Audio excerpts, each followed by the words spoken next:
ಉಡುಪಿಯಲ್ಲಿ ರಿಕ್ಷಾ ಚಾಲಕರ ನಡುವಿನ ಕಚ್ಚಾಟ ಒಂದು ರೀತಿಯಲ್ಲಿ ಮುಗಿಯದ ಗೊಂದಲ ಆಗಿದೆ. ಇವತ್ತು ಕೂಡ ನಾವು ನೋಡ್ಬೋದು ಸಾಕಷ್ಟು ರಿಕ್ಷಾಗಳನ್ನು ಇಲ್ಲೇ ನಿಲ್ಲಿಸಿ ತಮ್ಮ ಪ್ರತಿಭಟನಾರ್ಥ SP ಕಚೇರಿಗೆ ಮುತ್ತಿಗೆ ಹಾಕುವುದಕ್ಕೆ ಎಲ್ಲ ರಿಕ್ಷಾ ಚಾಲಕರು ತಯಾರಿಯನ್ನು ನಡೆಸಿದ್ದಾರೆ. ಒಬ್ಬ ರಿಕ್ಷಾ ಚಾಲಕರಿಗೆ ಹಲ್ಲೆ ನಡೆಸಿರುವಂಥದ್ದು ಒಂದು ರೀತಿಯಲ್ಲಿ ಗಡಿ ಸಮಸ್ಯೆ ಅಂತಲೇ ಹೇಳ್ಬೋದು. ವಲಯ 1 ವಲಯ 2 ಅಂತ ಮಾಡ್ಕೊಂಡಿದ್ದಾರೆ. ಇದರ ನಡುವೆ ಪದೇ ಪದೇ ಒಂದು ರೀತಿಯ ಗೊಂದಲ ಉಂಟಾಗುತ್ತೆ. ಒಂದು ಜಾಗವನ್ನು ಬಿಟ್ಟು ಇನ್ನೊಂದು ಜಾಗಕ್ಕೆ ಹೋಗಬಾರ್ದು ಅನ್ನುವಂಥದ್ದಿರ್ಬೋದು, ಅಥವಾ ಕೆಲವೊಂದು ಜಾಗವನ್ನು ಸೀಮಿತಗೊಳಿಸಿ ಅಲ್ಲಿ ಇನ್ನೊಂದು ಕಡೆಯ ಸ್ಟ್ಯಾಂಡ್ನವರು ಬರಲಿಕ್ಕಿಲ್ಲ ಅನ್ನುವಂಥ ಗೊಂದಲಗಳಿರ್ಬೋದು. ಇಂಥದ್ದು ಪದೇ ಪದೇ ಆಗ್ತಾ ಇರೋದ್ರಿಂದ ನಿನ್ನೆ ಇದರ ಮುಂದುವರಿದ ಭಾಗವಾಗಿ ಒಬ್ಬ ರಿಕ್ಷಾ ಚಾಲಕರ ಮೇಲೆ ಹಲ್ಲೆ ಕೂಡ ಆಗಿರುವಂಥದ್ದು. ಸೊ ಈ ಘಟನೆಯನ್ನು ಇಟ್ಟುಕೊಂಡು ಇದೀಗ ರಿಕ್ಷಾ ಚಾಲಕರೆಲ್ಲ ಸೇರಿದ್ದಾರೆ. ತಮ್ಮ ರಿಕ್ಷಾವನ್ನೆಲ್ಲ SP ಕಚೇರಿ ಆವರಣದಲ್ಲಿ ಇಟ್ಟು ತಮ್ಮ ಪ್ರತಿಭಟನೆಯನ್ನು ದಾಖಲಿಸ್ತಾ ಇದ್ದಾರೆ ಮತ್ತು ಈ ಬಗ್ಗೆ ಒಂದು ಶಾಶ್ವತ ಪರಿಹಾರ ಸಿಗಬೇಕು ಅನ್ನುವಂಥ ಒತ್ತಾಯವನ್ನು ಕೂಡ ಮಾಡ್ತಾ ಇದ್ದಾರೆ. ಇವತ್ತು ಈ ರೀತಿಯ ಒಂದು ಪ್ರತಿಭಟನೆ ಆಗ್ತಾ ಇದೆ ಅಂದರೆ ಸಾವಿರಾರು ರೂಪಾಯಿ ನಷ್ಟ ಆಗ್ತದೆ. ಪ್ರತಿಯೊಬ್ಬರು ಕೂಡ ದುಡಿದು ತಿನ್ನುವಂಥ ರಿಕ್ಷಾ ಚಾಲಕರು, ಅವರೆಲ್ಲರಿಗೂ ಕೂಡ ತೊಂದರೆ ಆಗುವಂಥದ್ದು. ಈ ಭಾಗದಲ್ಲೂ ಕೂಡ ನಾವು ನೋಡಿದ್ರೆ ಗೊತ್ತಾಗುತ್ತೆ, ಸಾಕಷ್ಟು ರಿಕ್ಷಾಗಳನ್ನು ತಂದು ನಿಲ್ಲಿಸಿದ್ದಾರೆ. ಒಂದು ರೀತಿಯಲ್ಲಿ ಇಂಡಿಯಾ ಪಾಕಿಸ್ತಾನ ಗಡಿ ಸಮಸ್ಯೆಗಿಂತಲೂ ದೊಡ್ಡ ಗಂಭೀರ ಸಮಸ್ಯೆ ಅನ್ನುವಷ್ಟರ ಮಟ್ಟಿಗೆ ಉಡುಪಿಯಲ್ಲಿ ಈ ಗೊಂದಲ ಇರುವಂಥದ್ದು. ಕಳೆದ ಹಲವಾರು ತಿಂಗಳಿಂದ ಪದೇ ಪದೇ ಈ ರೀತಿಯ ಮುಖಾಮುಖಿಗಳಾಗುತ್ತೆ, ಗಲಾಟೆಗಳಾಗುತ್ತೆ, ಹೊಡೆದಾಟ ಆಗುತ್ತೆ, ಪೊಲೀಸ್ ಠಾಣೆಯ ಮೆಟ್ಟಿಲು ಇರುತ್ತೆ, ನಂತರ ಆಸ್ಪತ್ರೆಗೆ ದಾಖಲಾಗ್ತಾರೆ, SP ಕಚೇರಿಗೆ ಹೋಗ್ತಾರೆ, ಜಿಲ್ಲಾಧಿಕಾರಿಗಳ ಕಚೇರಿಗೆ ಹೋಗ್ತಾರೆ, ಸಭೆಗಳನ್ನು ನಡೆಸ್ತಾರೆ, ಒಮ್ಮತಕ್ಕೆ ಬರ್ತಾರೆ. ಆದರೆ ಮತ್ತೆ ಗೊಂದಲ. ಇಲ್ಲಿ ಹಲವಾರು ವಿಚಾರಗಳಿವೆ. ಹೊರ ಜಿಲ್ಲೆಗಳಿಂದ ಬಂದಂಥ ಸಾಕಷ್ಟು ಕಾರ್ಮಿಕ ವರ್ಗದವರಿದ್ದಾರೆ. ಅವರು ಬೇರೆ ಹೊತ್ತಿನಲ್ಲಿ ತರಕಾರಿ ಮಾರಾಟ ಇನ್ನೊಂದು ಮತ್ತೊಂದು ಉದ್ಯೋಗವನ್ನು ಮಾಡಿ ಆ ನಂತರದಲ್ಲಿ ಬಿಡುವಿನ ವೇಳೆಯಲ್ಲಿ ರಿಕ್ಷಾ ಚಾಲನೆಗೆ ಅಂತ ಬರ್ತಾರೆ. ಅವರು ಈ ಸ್ಥಳೀಯರ ಒಂದು ಕೆಲವೊಂದು ಅಭಿಪ್ರಾಯಗಳಿಗೆ ಸಹಮತಿಯನ್ನು ಕೊಡ್ತಾ ಇಲ್ಲ ಅನ್ನುವಂಥದ್ದು. ಸೊ ಹೀಗೆ ಅನೇಕ ಗೊಂದಲಗಳಿರುವಂಥದ್ದು. ಈಗ ಮತ್ತೊಂದು ಹಲ್ಲೆ ಪ್ರಕರಣ ಆಗಿದೆ. ಸೊ ಎಲ್ಲರೂ ಸೇರಿದ್ದಾರೆ. ಮತ್ತೆ SP ಕಚೇರಿಗೆ ಮುತ್ತಿಗೆ ಹಾಕಿ ತಮ್ಮ ಬೇಡಿಕೆಯನ್ನು ಇಡುವವರಿದ್ದಾರೆ. ಅವರ ಬೇಡಿಕೆಗಳೇನು, ಈ ಗೊಂದಲಗಳೇನು ಅನ್ನೋದನ್ನು ಅವರ ಜೊತೆ ಮಾತನಾಡಿ ನಾವು ತಿಳ್ಕೊಳ್ಳೋಣ. ರಿಕ್ಷಾ ಚಾಲಕರನ್ನೇ ಮಾತಾಡಿಸೋಣ. ಯಾಕೆ ಪದೇ ಪದೇ ಸಮಸ್ಯೆ ಆಗ್ತಾ ಇದೆ, ಈ ಬಾರಿ ಏನಾಗಿದೆ ಅಂತ? ಪದೇ ಪದೇ ಅಂತ ಸರ್, ಒಂದು 20 ಜನ ಅವರದೊಂದು ವಲಯ 1 ಅಂತ ಉಂಟು, ಎಲ್ಲರೊಂದು ಅವರು ಪದೇ ಪದೇ ಎಲ್ಲ ಸ್ಟ್ಯಾಂಡ್ಗೆ ಹೋಗಿ ಗಲಾಟೆ ಮಾಡೋದು. ನಿನ್ನೆ ಸಹ ಅದೇ ರೀತಿಯಾದದ್ದು. ಬಿಗ್ ಬಜಾರ್ ಸ್ಟ್ಯಾಂಡಲ್ಲಿ ಅವರ ಅಧ್ಯಕ್ಷರಾದ ಸುಮ್ಮನೆ ಒಂದು 7ನೇ ಗಾಡಿ ಇಟ್ಟು ಒಳ್ಳೆ ರೀತಿಯಲ್ಲಿ ನಡೀತಾ ಉಂಟು. ಆದರೂ ಸಹ ಅವರು ಪದೇ ಪದೇ ಇದಕ್ಕೆ ಗಲಾಟೆಗೋಸ್ಕರ ಅವರದೇ ಒಂದು ದೊಡ್ಡ ಇದು ಆಗಬೇಕಂತ, ಇಲ್ಲಾಂದರೆ ಕರೆಕ್ಟಾಗಿ. ಆ್ಯಕ್ಚುಲಿ ಏನಿದೆ, ವಲಯ 1 ಅವರು 2ಕ್ಕೆ ಹೋಗ್ಲಿಕ್ಕಿಲ್ಲ ಹೀಗೆಲ್ಲ ಇದೆಯಾ ಏನು ಅಂತ?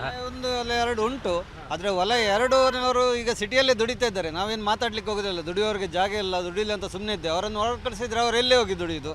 ಇವರೊಂದು ಟೀಮ್ ಮಾಡ್ಕೊಂಡು, ಒಂದು 25-30 ಜನ ಒಂದು ಟೀಮ್ ಮಾಡಿಕೊಂಡು ಎಲ್ಲ ಹೊರಗಿನವರನ್ನೆಲ್ಲ, ಇಲ್ಲಿ ಊರಿನವರಲ್ಲ, ಬಿಜಾಪುರ ಈಚೆಲ್ಲ ಇಲ್ಲಿ ರಿಕ್ಷಾದಲ್ಲಿ ದುಡಿತಾ ಇದ್ದಾರೆ, ಅವರನ್ನೆಲ್ಲ ಕಮಿಟಿ ತಗೊಂಡು ಇವ್ರಿಗೆ ಕೇಳಿದರೆ ಇವ್ರದ್ದು ವರ್ಷದ ದಿವಸ ಹೋಗಬೇಕಲ್ಲ, ಅವ್ರ ಹತ್ರ ಸ್ವಲ್ಪ ವರ್ಷಕ್ಕೆ ಇಷ್ಟಂತ ಫೀಸ್ ತಗೊಂಡು ನೀವು ಎಲ್ಲಿ ಬೇಕಾದರೂ ಹೋಗಿ ದುಡೀರಿ, ಎಂತಾದರೂ ನಾವು ಬರ್ತೇವೆ ಅಂತ.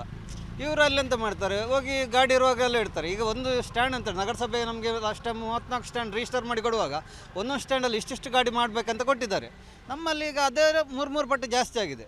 ನಮ್ಮವ್ರಿಗೆ ಇದ್ದವರಿಗೆ ನಿಲ್ಲಿಕ್ಕೆ, ಆ ಸ್ಟ್ಯಾಂಡಲ್ಲಿ ಇದ್ದವ್ರು ನಿಲ್ಲಿಕ್ಕೆ ಆಗೋದಿಲ್ಲ. ಇವರಾಗಲ್ಲ, ನಾವು ಎಲ್ಲಿ ಸಹ ದುಡಿತೇವೆ, ನೀವು ಯಾರು ಕೇಳಲಿಕ್ಕೆ ಅಂತ ಆ ರೀತಿ ಹೋಗ್ತಾ ಇದ್ದಾರೆ. ಸುಮ್ಮನೆ ಒಂದು 10 ಗಾಡಿ ನಿಲ್ಲುವಲ್ಲಿ ಇವರು 8 ಗಾಡಿ ಇರುವಾಗ ಪುನಃ ಹೋಗಿ ಅಲ್ಲಿ ಹೋಗಿ ಮೊಬೈಲಲ್ಲಿ ಶೂಟ್ ಮಾಡಿ ಹೀಗೆ ಅನಾವಶ್ಯಕವಾಗಿ ಗಾಡಿ ತುಂಬಿಸ್ತಾ ಇದ್ದರು. ಅಮಾಯಕರಿಗೆ ಅಲ್ಲೇ ಆಗ್ತಾಯಿದೆ. ಅದಕ್ಕೋಸ್ಕರ ನಾವೀಗ ಉಡುಪಿ ಜಿಲ್ಲೆಯಲ್ಲಿ ಇತ್ತೀಚೆಗೆ ಮೊನ್ನೆಯಿಂದ ಎಲ್ಲ ಉಡುಪಿ ನಗರದಲ್ಲಿ ಸಾಧಾರಣ ಒಂದು 70 ಆಟೋ ಸ್ಟ್ಯಾಂಡ್ಗಳೆಲ್ಲ ವಿಸಿಟ್ ಮಾಡಿ ಎಲ್ಲರೂ ಒಟ್ಟಾಗಿ ನಾವು ಒಂದೇ ನಿಯಮದ ಪ್ರಕಾರ ದುಡಿಯುವ ಅಂತ ಒಂದು ಒಪ್ಪಂದ ಮಾಡಿ ಮೀಟಿಂಗ್ ಮಾಡಿ ಎಲ್ಲರ ರಿಕ್ಷಾ ಚಾಲಕ ಅವರವರ ಸ್ಟ್ಯಾಂಡ್ ಅಧ್ಯಕ್ಷ ಒಪ್ಪಿಗೆ ಹೊಡೆದು ನಾವು ಉಡುಪಿ ನಗರ ರಿಕ್ಷಾ ನಿಲ್ದಾಣಗಳ ಒಕ್ಕೂಟ ಉಡುಪಿ ಅಂತ ಮಾಡಿಕೊಂಡು ಅವರನ್ನು ಸಹ ಕರೆದಿದ್ದೇವೆ. ಅದರಲ್ಲಿ ನಗರ ಪರವಾನಿಗೆ ವಲಯ 1 ಅಂತ ಒಂದು ಸಂಘಟನೆ ಇದೆ.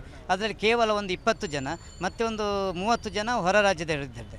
ಅವರದ್ದು ಬೇಡಿಕೆ ಎಂದರೆ ನಮ್ಮೊಟ್ಟಿಗೆ ಬರ್ತೇನೆ ಅಂತ ಹೇಳಿದ್ದಾರೆ. ಬಂದು ಆಯ್ತೆಲ್ಲ ಹೇಳಿ ಸಿಗ್ನೇಚರ್ ಹಾಕಿ ಮರುದಿವಸ ಪುನಃ ಜಿಲ್ಲಾ ವರಿಷ್ಠಾಧಿಕಾರಿಗೆ ನಮಗೆ ಆಗೋದಿಲ್ಲ, ವಲಯ 1 ಅಂತ ಆದೇಶ ಮಾಡಬೇಕಂತ ಹೇಳ್ತಾರೆ. DC ನಾವು ಈಗಾಗಲೇ ಭೇಟಿ ಆಗಿದ್ದೇವೆ. ನಾವೊಂದು ಕಾನೂನು ಚೌಕಟ್ಟಲ್ಲಿ ಒಂದು ವ್ಯವಸ್ಥೆ ಮಾಡಿಕೊಡ್ತೇನೆ ಅಂತ ಹೇಳಿದ್ದಾರೆ. ಅದಕ್ಕಿಂತ ಮುಂಚೆ ನಗರಸಭೆ, RTO ಮತ್ತು ಪೊಲೀಸ್ ಇಲಾಖೆ ಎಲ್ಲ ನಗರಸಭೆಯಲ್ಲಿ ಇರುವ ಎಲ್ಲ ಆಟೋ ಸ್ಟ್ಯಾಂಡ್ಗಳನ್ನು ಸರ್ವೆ ಮಾಡಿದ್ದಾರೆ. ಸರ್ವೆ ಮಾಡಿ ಈಗ ನಾವೇ ಒಂದು ನಗರಸಭೆ ಜಾಗ ಆದರೆ ನಾವೇ ಒಂದು ನಿರ್ಣಯ ಮಾಡ್ತೇನೆ, ಎಲ್ಲ ಸ್ಟ್ಯಾಂಡ್ಗಳ ಮೂಲಭೂತ ಸೌಕರ್ಯ ಮಾಡಿಕೊಡ್ತೇನೆ ಅಂತ ಮಾನ್ಯ ಶಾಸಕರು ಹೇಳಿದ್ದಾರೆ. ಅದಕ್ಕೂ ಇವರು ಬಗ್ಗುವುದಿಲ್ಲ. ಈಗ 90% ಆಗಿದೆ. ಮುಂದಿನ ದಿನಗಳಲ್ಲಿ ನಗರಸಭೆ ಒಂದು ಜಿಲ್ಲಾಡಳಿತ ಒಂದು ನಿರ್ಣಯ ತಗೊಳ್ತದೆ. ಒಂದು ಉಡುಪಿ ನಗರ ಪಾಲಿಕೆ ಆಗಲಿಲ್ಲ, ಹಾಗಾಗಿ ಅದನ್ನು ಯಾವ ರೀತಿ ಅವರು ನಡ್ಕೊಳ್ತಾರೆ ಅದಕ್ಕೆ ನಾವೆಲ್ಲ 70 ರಿಕ್ಷಾ ನಿಲ್ದಾಣಗಳಿದ್ದರೆ ನಾವೆಲ್ಲರೂ ಬದ್ಧ. ಇಂಥ ಗಲಾಟೆ ಹಾಕಿದ್ರೆ ನಾವು ಯಾವುದಕ್ಕೂ ಇಲ್ಲ. ಇದು ಮುಖ್ಯ ವಿಚಾರ. ಅಂದರೆ 2 ವಲಯ ಇದೆ. 2 ವಲಯದ ನಡುವೆ ಪದೇ ಪದೇ ಆಗ್ತಾ ಇರುವಂಥ ಗೊಂದಲದಿಂದ ಒಂದು ರೀತಿಯಲ್ಲಿ ನೆಮ್ಮದಿ ಇಲ್ಲದ ಹಾಗಾಗಿದೆ. ಇವತ್ತು ನೋಡ್ಬೋದು ನಾವು ಎಲ್ಲರೂ ಬಾಡಿಗೆಯನ್ನು ಬಿಟ್ಟು ಬಂದು ಇಲ್ಲಿ ನಿಲ್ಲುವಂಥ ಸ್ಥಿತಿ ಉಂಟಾಗಿದೆ. ಇನ್ನು ಮುಂದೆ ಈ ರೀತಿ ಆಗಬಾರ್ದು ಅಂದರೆ ಪೊಲೀಸರು ಈ ಬಗ್ಗೆ ಕಠಿಣ ನಿರ್ಧಾರವನ್ನು ತೆಗೆದುಕೊಳ್ಬೇಕು, ಸೂಕ್ತ ಸೂಚನೆಗಳನ್ನು ಕೊಡಬೇಕು. ಸ್ಥಳೀಯರು, ಹೊರ ಜಿಲ್ಲೆಯಿಂದ ಬಂದವರು, ಈ ಥರದ ಗೊಂದಲಗಳು ಸಾಕಷ್ಟಿದೆ, ಅದಕ್ಕೆಲ್ಲದಕ್ಕೂ ಕೂಡ ಪರಿಹಾರ ಸಿಕ್ಕಬೇಕು ಅನ್ನುವಂಥದ್ದು ಇವರ ಬೇಡಿಕೆ. ಉಡುಪಿಯಿಂದ ಕ್ಯಾಮ್ರಾಮನ್ ಹರೀಶ್ ಜೊತೆಗೆ ಶಶಿಧರ ಮಾಸ್ತಿಬೈಲು, ಏಷ್ಯಾನೆಟ್ ಸುವರ್ಣ ನ್ಯೂಸ್.